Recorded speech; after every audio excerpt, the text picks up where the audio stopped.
अब आते हैं पुष्पीय पौधों में, पुष्पीय पौधों में लैंगिक जनन, है ना। पुष्पीय पौधों में लैंगिक जनन या सेक्सुअल रिप्रोडक्शन या इन प्लांट्स, है ना, फ्लावरिंग प्लांट्स। लैंगिक जनन, पुष्पीय पौधों में लैंगिक जनन समझने से पहले हम पुष्प के विभिन्न भागों में, जिस तरह से मनुष्यों में या जीवों में दो अलग अलग लिंग पाए जाते हैं और दोनों के कोशिकाओं के फ्यूजन से नए जीव का निर्माण होता है, उसी तरह पादपों में भी अलग अलग नर पौधे होते हैं और नर जननांग उनमें भी पाया जाता है और उसी तरह से मादा जननांग पाए जाते हैं। तो पुष्प का, पौधे का जो भी जननांग होता है वो कहाँ पाया जाता है, उसके फूल में पाया जाता है। तो पौधे के फूलों में पाया जाता है, इसीलिए इसको क्या कहा जाता है, जिन पौधों में फूल पाए जाते हैं उन्हीं पौधों में लैंगिक जनन की प्रक्रिया पाई जाती है। जिन पौधों में फूल नहीं पाए जाते हैं, नहीं फूल खिलते हैं, उनमें क्या होता है, वर्धी प्रजनन की क्रिया होती है, जो हम अलैंगिक जनन के अंतर्गत पढ़ चुके हैं। तो पुष्पीय पौधों में लैंगिक जनन की प्रक्रिया मतलब पुष्प जो है उसके पुष्प पौधों का जननांग होता है और उसके विभिन्न भागों को हमको पहले समझना होगा, कौन कौन से पुष्प में भाग होते हैं, उसकी संरचना में कौन कौन सा स्ट्रक्चर होता है। तो सबसे पहले इस तरह से पुष्प की संरचना को हम अध्ययन कर लेते हैं।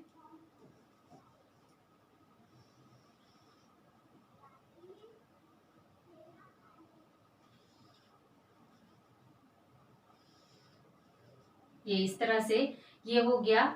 सबसे पहले हम इसको बनाए हैं नर, ये स्त्री जननांग है। स्त्री जननांग के बाद ये आता है ये नर जननांग। आगे की ओर हम बताएंगे स्त्री जननांग को कहते हैं हम जायांग और नर जननांग को कहते हैं इसमें पुमंग, है ना।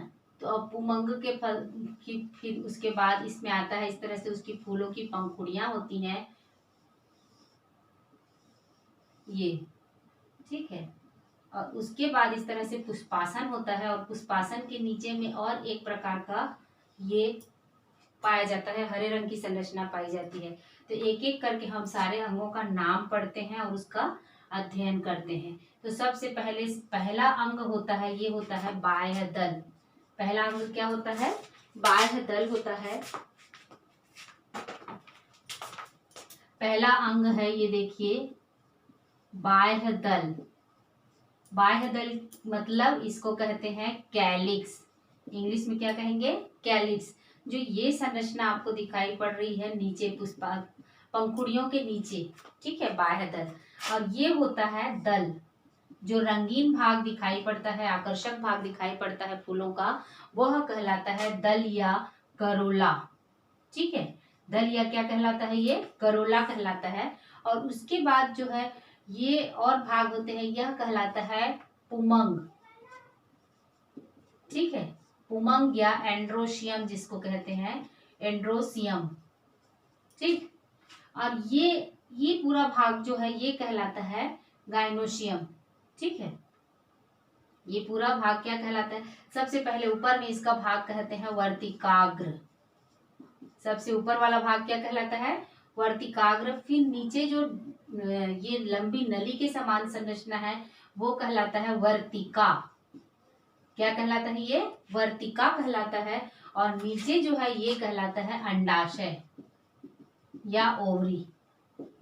अंडाशय या ओवरी कहते हैं। तो ये अंडाशय या ओवरी और वर्तिका और वर्तिकाग्र तीनों मिलकर, है ना, अंडाशय, ओवरी, वर्तिका और वर्तिकाग्र तीनों मिलकर क्या निर्माण करते हैं, ये तीनों वर्तिकाग्र और अंडाशय, वर्तिकाग्र, वर्तिका और अंडाशय तीनों मिलकर बनाते हैं जायांग की रचना करते हैं। तीनों मिलकर किसकी रचना करते हैं, जायांग की रचना करते हैं। और ये होता है इसमें देखिए नर जननांग में तंतु, ठीक है, या फिलामेंट जिसको कहा जाता है, तंतु या फिलामेंट। और ये होता है एंथर या पराग कोश। एंथर या क्या होता है, ये पराग कोश, ठीक है। तो ये एंथर और पराग कोश को आपस में मिलाकर हम इसको कहेंगे पुमंग या एंड्रोशियम। इसको क्या कहते हैं, एंड्रोशियम, ठीक है। तो ये हो गया पुष्प के विभिन्न भाग, उसकी संरचना को अच्छे से हम देखते हैं, एक एक करके बताते हैं। तो पुष्प के विभिन्न भाग में कौन कौन से हैं, पहला भाग क्या है, बाह्य दल, पहला भाग क्या हो गया, विभिन्न भागों की संरचना को भी एग्जाम में पूछा जाता है और उसके विभिन्न भागों के नाम को भी लिखने के लिए कई बार बिना नाम के फूल दे दिया जाता है, फूल का डायग्राम, और फिर नाम को आपको लिखना होता है। तो एक एक करके नामों को देख लीजिए। पहला भाग कौन सा है, पुष्प के भागों का नाम भी पूछा जाता है। तो पहला भाग होता है, क्या है, कैलिक्स। पहला भाग क्या है, कैलिक्स, जो कि फूल के सबसे नीचे या पहला वाला स्तर होता है, जो हरे रंग का होता है और फूलों की सुरक्षा में काम आता है, तो ये कहलाता है कैलिक्स। और दूसरा आता है बाह्य दल या दल, दूसरा आता है दल। बाह्य दल के बाद आता है दल, या फिर उसको कहते हैं करोला। ठीक है, उसको क्या कहेंगे, करोला या दल कहते हैं। तो दल जो होता है वो करोला, फूलों का आप रंगीन वाला जो भी हिस्सा होता है, आकर्षक हिस्सा होता है, जो जनन में कीड़ों को परागण के लिए आकर्षित करता है। इसका मुख्य कार्य क्या है कि जनन, फूल को एक तो सुंदर बनाता है ताकि कीट उसकी ओर आकर्षित हो और परागण की क्रिया को संपन्न कर सके। तो ये दोनों जनन में सहायता करने वाले अंग हैं। ये दोनों क्या हैं, दोनों जनन में सहायता करने वाले अंग हैं। तो ये सहायक जनन अंग होते हैं। सहायक जनन अंग या एसेसरी रिप्रोडक्टिव ऑर्गन, इसको क्या कहा जाता है, सहायक जनन अंग होते हैं, जो जनन की क्रिया में सहायता करते हैं। और मुख्य जनन अंग कौन से हैं, ये देखिए। पहला क्या है, पुमंग या नर जनन अंग। पुमंग को क्या कहेंगे, नर जनन अंग। नर जनन अंग या पुमंग, या इसको क्या कहते हैं इंग्लिश में, एंड्रोसियम।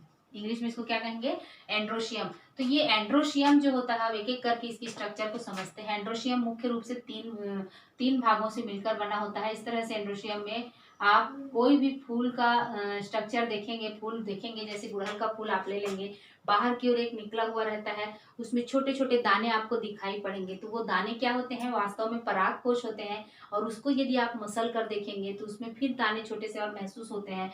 तो वो क्या होते हैं, वास्तव में इस पराग कोश के अंदर में भरे हुए पराग कण है। तो पहला भाग क्या हो गया, पराग कोश या एंथर जिसको कहा जाता है, पराग कोश या एंथर कहते हैं। और एंथर के भीतर में जो छोटे छोटे दाने होते हैं वो क्या होते हैं, पराग कण होते हैं। ठीक है, और इन दोनों को, ये दो भागों में बटे होते हैं, बाइलोब्ड होते हैं। तो दोनों भागों को जोड़ने वाला जो होता है वो क्या कहलाता है, कनेक्टिव या योजी। दोनों भागों को जोड़ने वाला क्या कहलाता है, कनेक्टिव या योजी कहलाता है। और उसके बाद नीचे एक लंबा डंडी नुमा संरचना होता है, डंडे के समान, इसको कहते हैं फिलामेंट या तंतु। पुतंतु या फिलामेंट कहते हैं इसको, पुतंतु लिख लीजिए, पुतंतु या फिलामेंट कहलाता है ये। ठीक है, तो ये हो गया एंथर या नर जनन अंग की संरचना। नर जनन अंग में कितने भाग हैं, नर जनन अंग में 3 भाग हैं। एक है फिलामेंट, दूसरा है कनेक्टिव, है ना, दूसरा है कनेक्टिव, और तीसरा है पराग कोश। और पराग कोश के अंदर में भरे हुए हैं, एंथर के अंदर में भरे हुए हैं पराग कण या पॉलेन ग्रेन कहते हैं। इसको क्या कहा जाता है, पराग कण या पॉलेन ग्रेन कहते हैं। तो ये हो गया male reproductive organ of flower, यानी कि पुष्प का नर जनन अंग। तो ये एक सिंगल होता है तब इसको कहते हैं पुंकेसर। एक सिंगल होता है तब ये पुंकेसर कहलाता है। लेकिन यदि ये बहुत सारे गुच्छे में उपस्थित हैं, फूलों में आप देखे होंगे कि ये एक ही नहीं होता है, ये गुच्छों में स्थित होते हैं, तो सारे गुच्छों को मिलाकर हम कहते हैं पुमंग। और एक सिंगल को क्या कहा जाता है, एक अकेला को ये क्या कहते हैं, इसको पुंकेसर कहते हैं। अकेले को, एक सिंगल को क्या कहेंगे, पुंकेसर कहेंगे। और इन पुंकेसरों का समूह कहलाता है पुमंग। ये हो गया नर जनन अंग। अब चौथा ऑर्गन पाया जाता है, ये होता है मादा जनन अंग। इसको कहते हैं जायांग। जायांग को क्या कहते हैं, मादा जनन अंग कहते हैं। मादा जनन अंग को जायांग कहते हैं। और इसको कहते हैं गाइनोसियम। गाइनोसियम कहते हैं। ठीक है, तो गाइनोसियम के 3 भाग हैं। इसको भी अलग से इसका स्ट्रक्चर हम देख लेते हैं। इस तरह से ये बाहर की ओर ऊपर शाखित संरचना दिखाई पड़ती है। यहाँ पर ये थोड़ा सा चिपचिपा होता है ताकि यहाँ पर आकर पराग कण चिपक सके। तो इस भाग को कहते हैं हम अग्रशिरा को, माने वर्तिका के अग्रशिरा को क्या कहते हैं, वर्तिकाग्र। नाम से ही जाहिर है, अग्र माने अग्रशिरा है वर्तिका का, इसलिए ये क्या कहलाएगा, वर्तिकाग्र, या इसको इंग्लिश में कहेंगे स्टिग्मा। इंग्लिश में क्या कहते हैं, इसे स्टिग्मा कहते हैं। उसके बाद आता है इस तरह से ये लंबा डंडीनुमा जो संरचना है ये कहलाता है वर्तिका, या फिर इसको कहेंगे स्टाइल। इंग्लिश में क्या कहेंगे, इसको स्टाइल कहेंगे। और नीचे जो फुला हुआ संरचना है ये कहलाता है ओवरी। ओवरी यानी कि अंडाशय, ठीक है। और इसी अंडाशय के अंदर में अंडाणु का निर्माण होता है। अंडाशय के अंदर में ही किसका निर्माण होता है, भ्रूण कोश जो स्थित होता है, इसमें भ्रूण कोश स्थित होता है, इसी के अंदर में अंडे का निर्माण होता है या अंडाणु का निर्माण होता है। तो भ्रूण कोश को एम्ब्रियो सेक भी कहते हैं, ठीक है, भ्रूण कोश को एम्ब्रियो सेक भी कहते हैं। तो ये हो गया मादा जनन अंग या पिस्टिल, या फिर इसको क्या कहते हैं, जायांग। इसको क्या कहेंगे, जायांग। ये क्या है, जायांग, नर जनन मादा जनन अंग की संरचना। तो अब इसके बाद अगली क्रिया, ये हो गया पुष्प की संरचना, पुष्प के विभिन्न भागों के बारे में और विभिन्न भागों के नाम, और इसको पुष्प की संरचना के साथ में आपको लिखना है। नर जनन अंग का चित्र बनाना है तो किस तरह से बनाना है, इस तरह से दो लोब बनाना है और फिर कनेक्टिव और नीचे पुतंतु। तो पुतंतु या पुतंतु, फिलामेंट, कनेक्टिव, योजी और फुली हुई संरचना पराग कोश, और फिर उसके भीतर के कण होते हैं पराग कण। और ये होता है इस तरह से। अब देखिए ना, मादा जनन अंग या जायांग में ओवरी या अंडाशय फुला हुआ भाग है, उसके बाद तंतु जो स्टाइल लंबी संरचना है वो कहलाती है स्टाइल, और उसके बाद आता है स्टिग्मा। अब इसके बाद की प्रक्रिया होती है, अगली प्रक्रिया कहलाती है परागण। अब इनमें लैंगिक जनन कैसे होगा, सेक्सुअल रिप्रोडक्शन कैसे होगा, पर उसके पहले इसमें होगा परागण की क्रिया, ठीक है, ये आपको समझना है।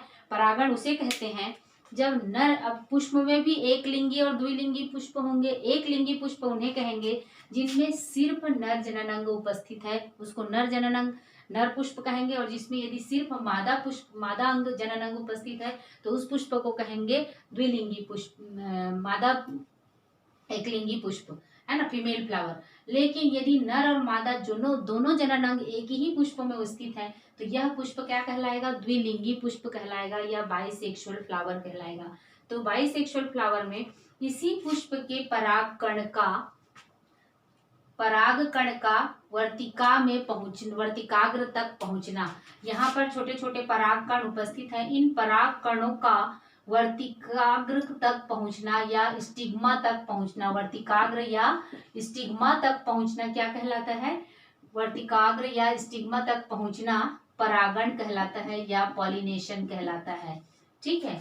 तो ये परागण या पॉलिनेशन या तो हवा से उड़कर यहाँ जाकर चिपकेगा, या फिर कोई तितली या बैठेगी यहाँ पर तो उसमें से चिपक कर फिर यहाँ बैठेगी तो इसमें चला जाएगा, या कोई चिड़िया के माध्यम से या हवा के माध्यम से, या कई और माध्यम होते हैं जिनके माध्यम से पराग के कण जो होते हैं वो कहाँ पर जाकर चिपक जाते हैं, या हवा के माध्यम से, कीटों के माध्यम से, जल के माध्यम से, या कई माध्यम से यहाँ पर जाकर कहाँ चिपकेंगे, पराग कणों का नर जनन अंग अर्थात पराग कोश या पराग कोश से पराग कणों का मादा जनन अंग के वर्तिकाग्र तक पहुंचने की क्रिया क्या कहलाती है, परागण कहलाती है। तो परागण भी अब दो प्रकार का होगा। यदि एक ही पुष्प में दोनों अंग उपस्थित हैं तो उसी पुष्प के पराग कण का उसी पुष्प के वर्तिकाग्र में पहुंचना स्वपरागण कहलाएगा। एक विधि क्या कहलाएगी, स्वपरागण, जिसमें एक ही पुष्प से उसी पुष्प के वर्तिकाग्र में पहुंचने की क्रिया कहलाती है स्वपरागण। और दूसरा होता है परपरागण। परपरागण में क्या होगा,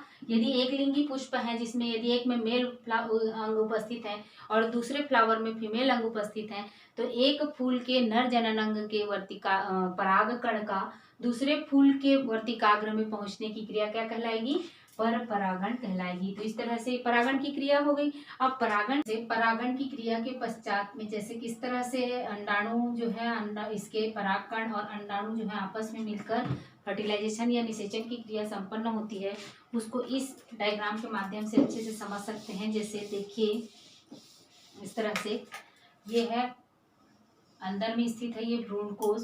भ्रूणकोश में इस तरह से 3 कोशिकाएं ऊपर होती हैं और 3 कोशिकाएं इस तरह से नीचे की ओर स्थित होती हैं। तो 3 कोशिकाओं से एक जो बीच में होता है ये होता है अंडाणु और यही होता है ओवम, ठीक है। अब अंडाणु कोशिका यहाँ पर होती है और यहाँ भ्रूण कोश में एक और न्यूक्लियस होता है, इसको कहते हैं द्वितीयक न्यूक्लियस, द्वितीयक केंद्रक, ठीक है। तो अब जब पराग की नलिका से यहाँ पर पराग नलिका से इस तरह से 2 केंद्रक वाला पराग कण आता है तो इसमें से ये सीधे ऊपर से ना पहुंचकर यहाँ पर एक छिद्र स्थित होता है। ये छिद्र को कहते हैं, इस छिद्र को कहते हैं माइक्रोपाइल। इस छिद्र को कहा जाता है माइक्रोपाइल।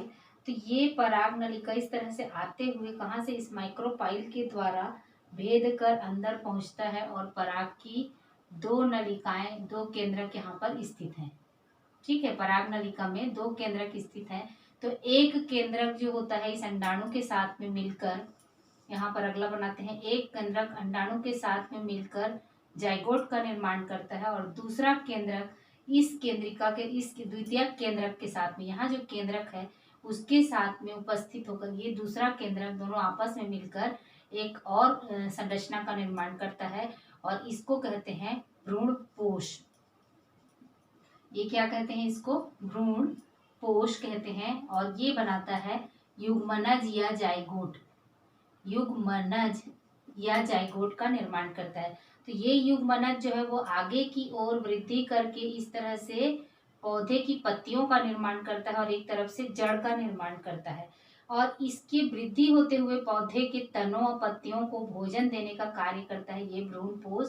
और ये भ्रूणपोष की कोशिकाएं जो होती हैं चारों ओर से इसको घेर लेती हैं फैलकर और इसको पोषण प्रदान करती हैं और इस तरह से ये भ्रूण या जाइगोट युग्मनज जो है वो आगे की ओर किसका निर्माण करेगा, भ्रूण का निर्माण करेगा और भ्रूण का पोषण कौन करेगा, भ्रूणपोष करेगा। तो इस तरह से पराग नलिका की दो केंद्र, परागकण के दो केंद्रक जो होते हैं, एक केंद्रक अंडाणु के साथ में मिलकर किसका निर्माण करते हैं, युग्मनज का, और दूसरा केंद्रक जो होता है द्वितीयक केंद्रक के साथ में मिलकर किसका, भ्रूणपोष का निर्माण करते हैं।